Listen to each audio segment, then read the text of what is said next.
Holy shit, I don't want to look. I don't want to look. Car is mangled.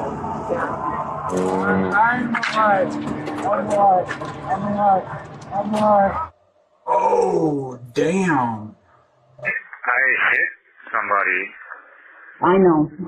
I actually was a fan. Yeah, He reminded me of you so much. when I get out of here, I'm going to start a YouTube. I think the first video I should make is, like, about this. On January 31st, 2025, a white van smashes into a car stopped at a red light, leaving the beloved YouTuber known as Desert Drifter in critical condition. But what first appears to be a tragic accident unravels under scrutiny as disturbing evidence pulls the case in a shocking new direction. And that is almost like it sped up before it even got to him. There was no. You'll see. The following is based on official police records, and the footage has never been seen before until now. Just after 10 p.m., dispatchers in Grand Junction, Colorado are alerted to a severe crash involving two vehicles at a four-way intersection. 911, this is Chennai. What is the address of your emergency? Hey, I'm on the corner of North and First, and there was a crazy accident. Okay, were you involved? We need ambulance here. Yeah, we're getting a lot of calls. Were you involved? No, I was not involved. I'm the. I don't want to look. I don't want to look. Okay. Oh. Nearly a dozen calls flood in, including one from two witnesses who saw the incident unfold. The guy was driving sporadically. We could see he ran a red light before. He was hauling butt down the road. And Oh my God, baby, we got Okay, gotcha. we got to stop. And you said it was a van or whatever kind of vehicle? I can't tell what it is. It's like a utility van. That's the one that ran the red light. and smacked into this other vehicle. And I can't tell what the other car is, but it's nasty. Like a sedan of some kind? Something like that, yeah. Officers arrive to find the white van with smoke pouring from its damaged engine. A second vehicle lies overturned against a building, its frame crushed so badly it's nearly unrecognizable. Yes. Somebody is trapped in this car. Okay. Talking to you until they get here, okay? Hello. There they are. See, he's here, okay? He's conscious. He's like responding with movement. Is there anybody else in there with you? There's somebody very, very heavy damage in this car that's upside down. One person trapped inside.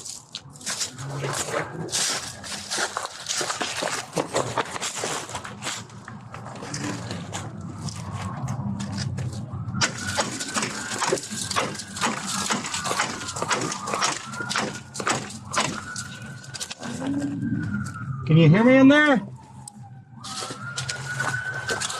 Hello, can you hear me? Is there anybody else stuck in that one too? Yeah, there's a guy that takes it out. Okay. You try to talk to him and get him woke up. I'll go check on that guy. Oh. Are you okay? Hello. He's breathing. He's breathing? He's breathing, Okay. but he is unresponsive. Okay, is there anybody else in there? Are you No. by yourself? It's just him. Hey, 35, 58. are you okay? I know you were just in a car accident. You're okay.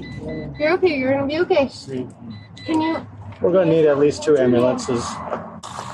He's not responsive. Will you guys try and go on the other side? Yeah.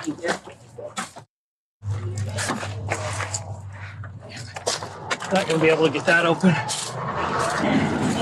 He's breathing. He is breathing? He's breathing. He's unconscious. He's buckled. We're gonna have fire. Get him out. They're gonna have to put tools on that. He's on the passenger side. Is he awake? Breathing. He's breathing. He's not conscious. He's buckled in there. Copies. Tools! The driver of the overturned car is later identified as 36-year-old Andrew Martin Cross, the YouTuber known as Desert Drifter. While a rescue team prepares to cut him free, an officer up the road tries to keep the other driver calm. Good. All right, there you go. Yep. All right, just, yep, ambulance is here. Fire truck's gonna try to get you out, okay? Bro, Okay. You're doing good, just keep awake, all right? bro, I'm a human.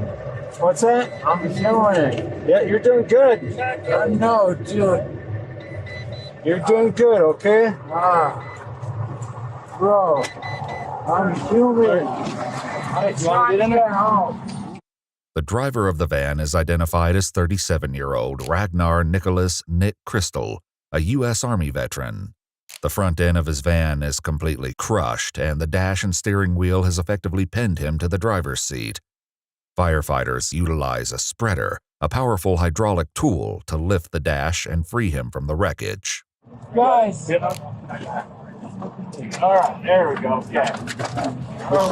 Yeah, up and over. Okay, ready? 1, 2. Oh, you got a right behind you. Stretch right behind you. Other way.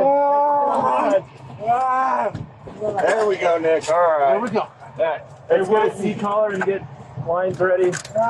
Meanwhile, backup officers arrive and attempt to collect statements from witnesses. Hi. Did you see what happened? I was just heading westbound, and I saw like maybe a little bit of it, but not enough to give a testimony. Beside the officer, a bystander records distressing footage of the crash site on his cell phone, which later surfaces on YouTube. I don't know where he is. Stop recording. Did you guys see what happened? No, we were same as him. Okay. And we just want to stand this criminal justice. Okay. Ma'am, did you see what happened? I didn't. I was sitting at Stinker. I saw the explosion, but I didn't actually see exactly what happened. Okay. I'm an Uber driver. I was waiting for a call, and so I rushed over and called 911 and tried to do a little assessment for an operator. I really couldn't tell you what happened. I mean, that car is mangled. Yeah. Once Nick and Andrew are both freed, they're transported by ambulance to St. Mary's Hospital in critical condition. For first responders who remain at the scene, it's difficult to imagine how both drivers survived such a violent wreck. At least he was wearing a seatbelt. Yeah. I think he smacked his head right on that windshield. You got that stuff? Oh, I'm sure he snapped into a lot of stuff. I can't believe that guy in the van was talking. What were they chasing him? We weren't chasing him for anything. We were told that he was running from the cops. This guy was running from the cops. He came through the intersection and took him out. No. No? No. Yeah. That's what we were told. We're like, where'd this come from? Who told you that? I don't know. Oh, yeah, no. It was passed on to one of our guys, and then they passed it on. Yeah. Rumor mill. Yeah. That's how that stuff started. Yeah, exactly. Rumors aside, officers are still a long way from understanding the truth of what happened here tonight. An officer arrives at the hospital and attempts to question Nick, the driver of the van, but this proves challenging. Hey, Nick. I'm Officer Keys. Please release my body. Can you tell me what happened?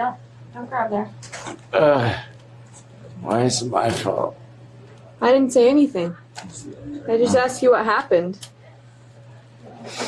These crazy people want control. Okay. Can you tell me what your name is? Can I have my body back? Though his words make little sense, it's still too soon to determine whether that's due to injury or something else entirely. Back at the scene, officers gather statements from more witnesses, but even with their combined accounts, it's difficult to pinpoint exactly what happened. This car was facing eastbound on north at the red light. White car blows the red, smashes into this one, crashes, like it drags this thing, pushes it, and I'm thinking it trips Right there at that curb. Oh shoot.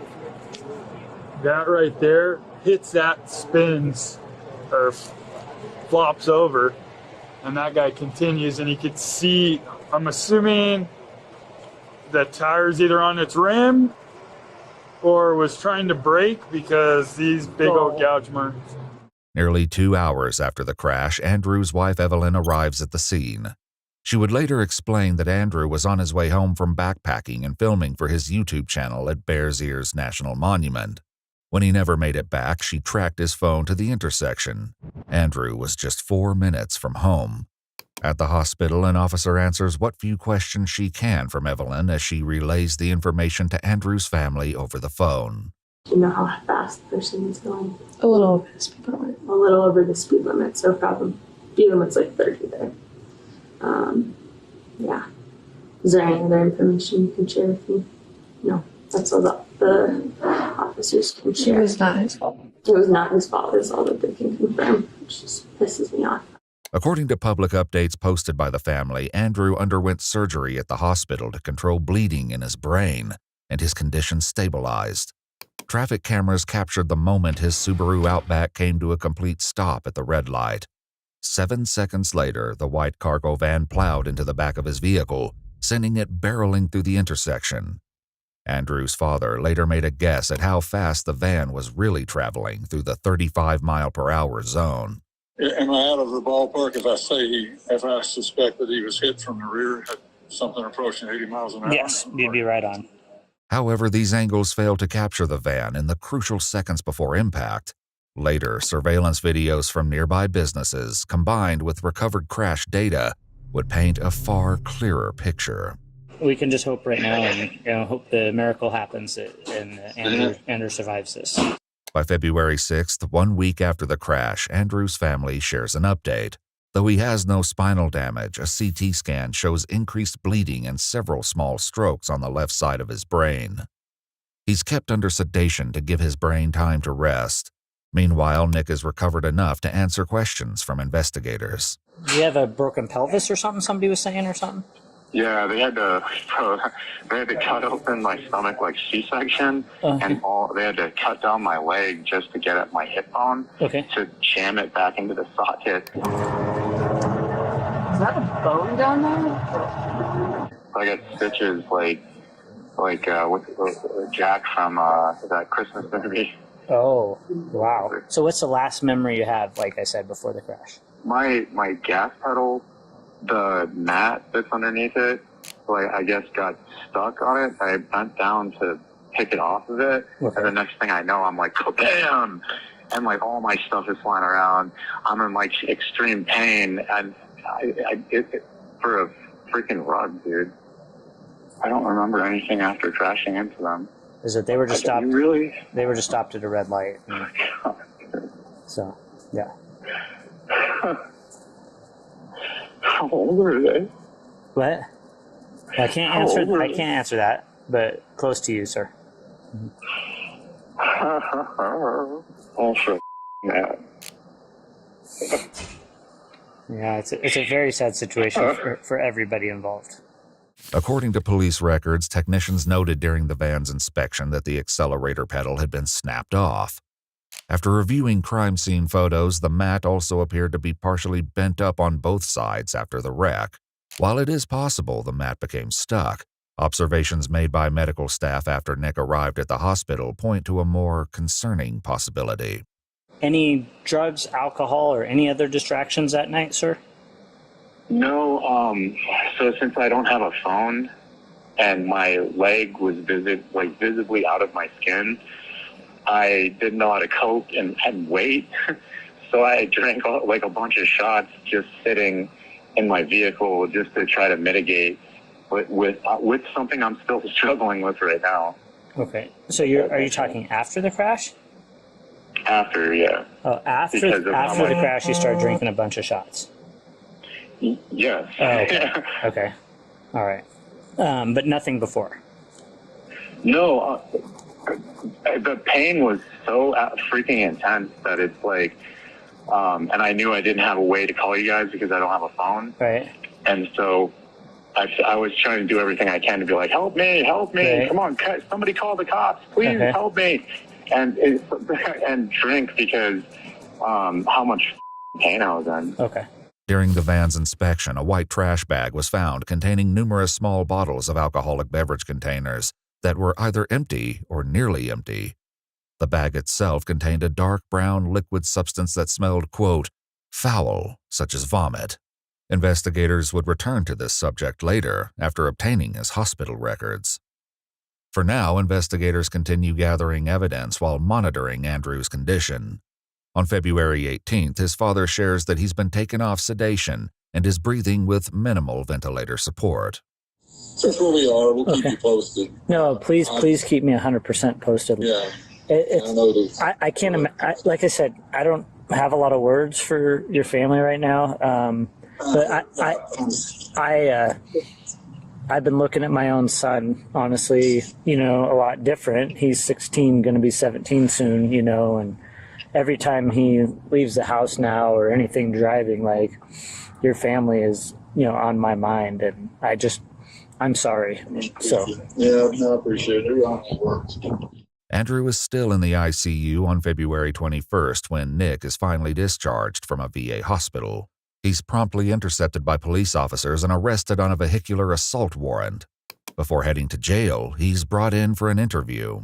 How you doing, man? With all things considered, I think they're trying to keep me in a hospital to treat me as like a psychosis or like making something into something that's not. Oh, really? So I just wanted to come give you guys a taste of music. Okay. Yeah, let's get this part out of Sure, I get that. And so, as far as your injuries, it sounds like you can kind of walk now and stuff like that? I can't put weight on it, but I've gotten pretty good at hopping. Okay. So I'm just trying to get better. I'm glad you're doing okay and that you're going to heal up, brother. No, I appreciate it. The thing that bugged me the most was that guy's not quadriplegic and he's alive. Sure. Nick shares with the investigators that before crashing the van, he'd been living in it and was traveling toward the West Coast.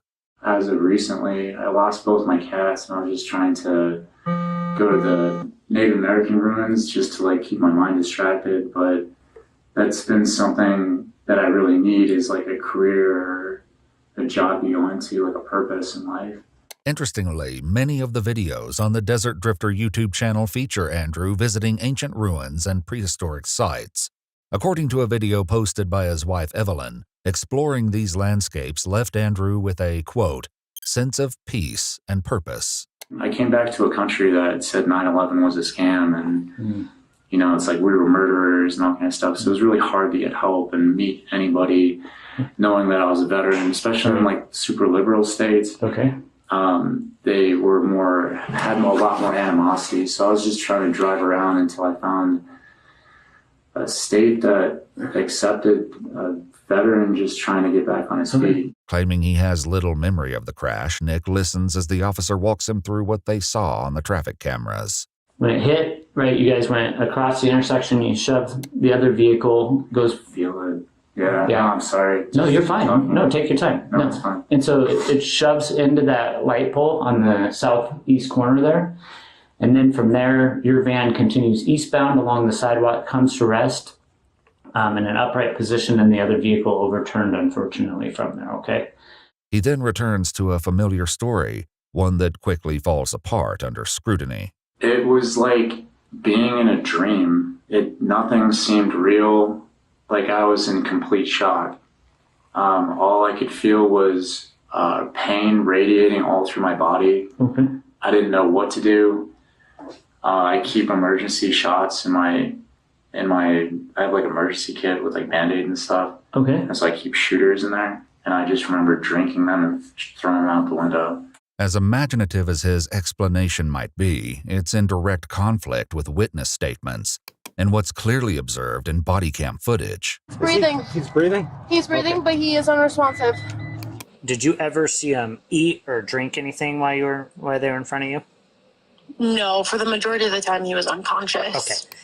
I don't know how to explain it. Right. It was like I wasn't me. This isn't real. This isn't happening. And I think it was like a dream. And so doing the shooters was like me trying to connect back to reality almost. I don't know how to explain that.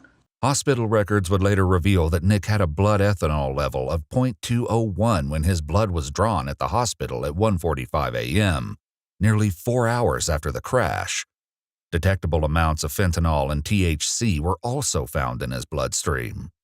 Investigators also shared something with Andrew's father that has disturbing implications. We have a ready report. Do you know what that is? No. Report every drunk driver immediately. Oh, okay. We have that from hours prior to the crash, out near the Palisade area. Okay. With that van. But that was quite a few hours prior, but had already reported that they were possibly, under the influence at that point. Have you ever gotten a DUI before or anything like that? 11 years ago. Oh, 11 years. Oh, quite a while ago. According to police records, Nick was arrested in February of 2014 and charged with DWI, aggravated DWI, and reckless endangerment. He was sentenced to 3 years of probation. However, the potential consequences this time could be far more severe given Andrew's condition. The guy hit's not a quadriplegic, he's not dead. I have no idea what his status is going to end up being.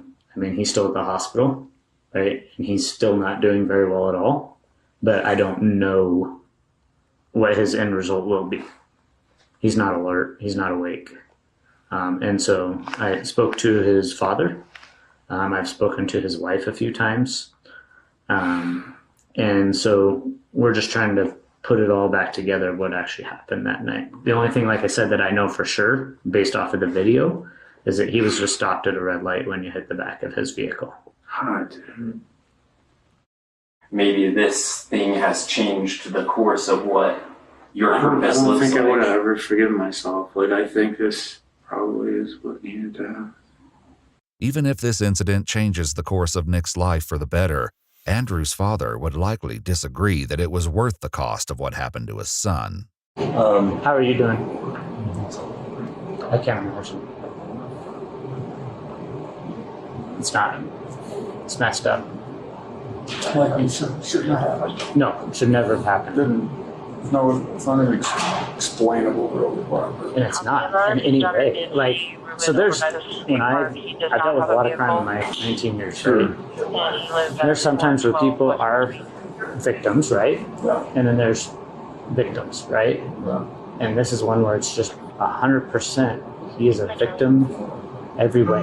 So is there anything you want me to tell the family, or that you would say that I would gladly give my life, because I don't have one, for that person just to wake up and have one. Okay. Right. Following Nick's interview, he's booked into the Mesa County Jail. But the case is far from over. Crash data, additional surveillance footage, and Nick's own private confessions will soon cast the incident in a much darker light. For now, Nick reaches out to his estranged mother, who's all too familiar with the victim, Andrew Cross. Hello, Nick. Oh my God. Mama. I'm so glad. I'm so glad you're alive. I hit somebody. I know. I actually was a fan. Yeah. He reminded me of you so much. Eric and I used to watch his videos. In fact, we were going to go and take trips to some of the places he'd been just to get out and do something. Andrew's YouTube channel, described as exploration and adventure with a historical twist, mainly focuses on solo hiking treks in both well-known and remote areas, often highlighting historical sites and artifacts. While collecting Andrew's belongings from the totaled car, his father shared further details about his son. He was a history major undergrad at Virginia Tech. He started this channel on a whim because he had an interest in the as you know, these are referred to them, the ancient peoples that populated the lands to our west and south here. So he started putting his videos up, and in less than a year he had over 400,000 subscribers. To date, his YouTube videos have amassed over 97 million views. I've been doing this stuff for years and never would have imagined that other people would be interested in coming along. 3 weeks after the crash, updates show that Andrew has begun to respond to pain, which his wife Evelyn writes is a positive step in the right direction. Meanwhile, Nick continues speaking to his mom from jail, describing his van life adventures. I was going long-term camping. Mom, I saw the most beautiful things in nature that really... So, like, Jesus in the Bible, he's like the embodiment of like feminine and masculine. I think that's why he has like a big heart. And in the military, they only teach you how to be masculine. You know, how like feelings are poison, and like, talking about your feelings is something gay or whatever. But like, when I was camping, I saw the entire Milky Way. And I was crying for the first time in my life. On February 22nd, Andrew's sister shares that he's developed pneumonia, but continues breathing on his own with little support. They also begin reading him comments left by his fans, who pray relentlessly for his recovery. In a video call recorded from jail between Nick and his sister, They discuss what Andrew's condition means for his case. Yeah, so I guess Andrew's gonna make it out of this, which is good. Yeah. Which is like kind of a godsend, dude, if I'm really being honest with it. Given the type of family he comes from, I don't think they're gonna try to like really mess you up, man. You know? Well, I think if Andrew makes it out of this, dude, I'm like, like, I'm pretty God, emotional. God's about that, like dude. had your back on this. Like you have to see God. Like God crashed you both. Like, but God's kind of like coming out on this one. No, I don't want that to be on my conscience, and like, I think all of this happened for a reason. On February 28th, Andrew's sister Jenna provides another update on her brother's condition. Writing, his responses to neuro exams haven't changed. If anything, they've become less noticeable. The statistics about Andrew's likelihood to have a moderate recovery or even regain consciousness are discouraging. And it seems like the more info we get, the bleaker the picture. As officers visit with Nick at the jail, he requests an update. Is Andrew still alive? He still is, but I don't know that it's looking very good. So I do know he's in extremely bad shape, but you know, his family's there praying for him and stuff, and but I don't know, man. Just to be perfectly honest, I don't want to hear that. If he makes it even, I'm still gonna make a YouTube about that. Yeah, or something. Do something. Just to prevent people, because it's like I can't even sleep. I can't even. Yeah, I think, and you know, I do know of folks that go around and like speak at different, like maybe at I would like to do it while I'm still in and have the kids see me get shackled back up. Yeah. Because it really would teach a lesson. Like, bro, I'm not even joking. Yeah. As Andrew's condition declines and Nick remains behind bars, investigators continue analyzing the evidence. In the week following the crash, officers met with the nearby businesses, gathering two new angles of the crash. The first offers a wider view of the street, and the audio captures the moment of impact with disturbing clarity. Definitely that.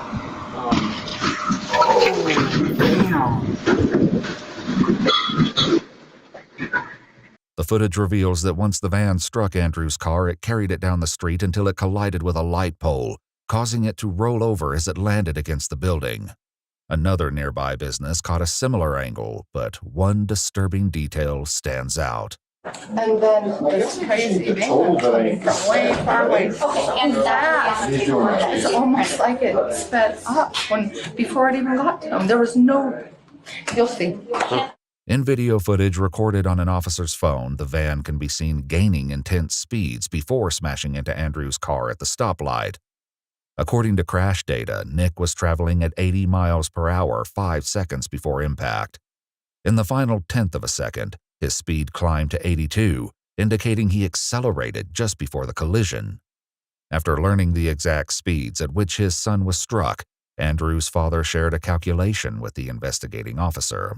The weight of that van I estimated to be 10,000, his to be 4,000. Speed of travel, 82 miles an hour, his car being stationary. And the Google's AI, artificial intelligence module spit out the calculation because they laid it all out in 6 steps. But the bottom line is that he suffered an impact of over 87 G's of force. Wow.